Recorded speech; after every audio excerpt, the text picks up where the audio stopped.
Hello बच्चों, let's read this question. The question say that the ignition temperature for four substance P के लिए ignition temperature दिया बच्चों 125 degree Celsius, Q के लिए दिया है 207 डिग्री सेल्सियस, R के लिए दिया है 155 डिग्री सेल्सियस, S के लिए दिया है 310 degree Celsius. Which of the following pair of substance catches fire at 250 degree Celsius. अब इसके रिगार्डिंग चार ऑप्शन गिवन है, इन चारों में से करेक्ट को आइडेंटिफाई करना है. तो सबसे पहले बच्चों हम समझेंगे की कॉन्सेप्ट, और की कॉन्सेप्ट में हमको यहाँ पर क्या समझना पड़ेगा. सबसे पहले हमको समझना पड़ेगा इग्निशन टेम्परेचर होता क्या है. इग्निशन टेम्परेचर, तो सबसे पहले अगर हम ये समझ ले बच्चों कि इग्निशन टेम्परेचर क्या होता है, तो इसके बेसिस पे हम लोग यहाँ पर इजीली फाइंड आउट कर सकते हैं. ignition temperature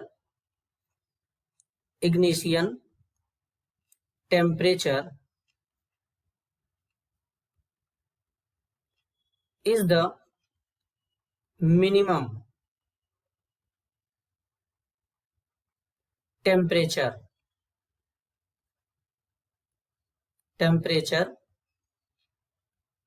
required by the substance to burn or catch fire.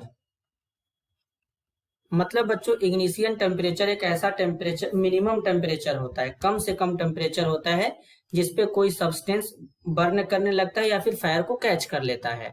अब हमसे बोला गया है कि 250 डिग्री सेल्सियस पे, एट 250 डिग्री सेल्सियस पे इनमें से कौन सा पेयर फायर को कैच कर लेगा.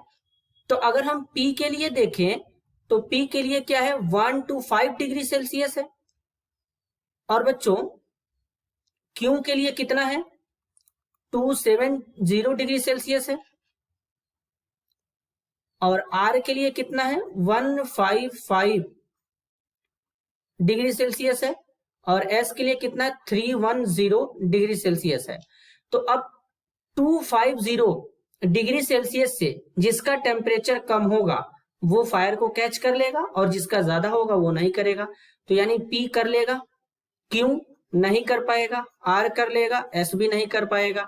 तो बेसिकली यहाँ पर जो पेयर है जो फायर को कैच कर लेगा बच्चों 250 डिग्री सेल्सियस पे, वो कौन होगा, P और R होगा. तो करेक्ट आंसर होगा option B, P and R. This is your answer. I hope you understood it well. All the best.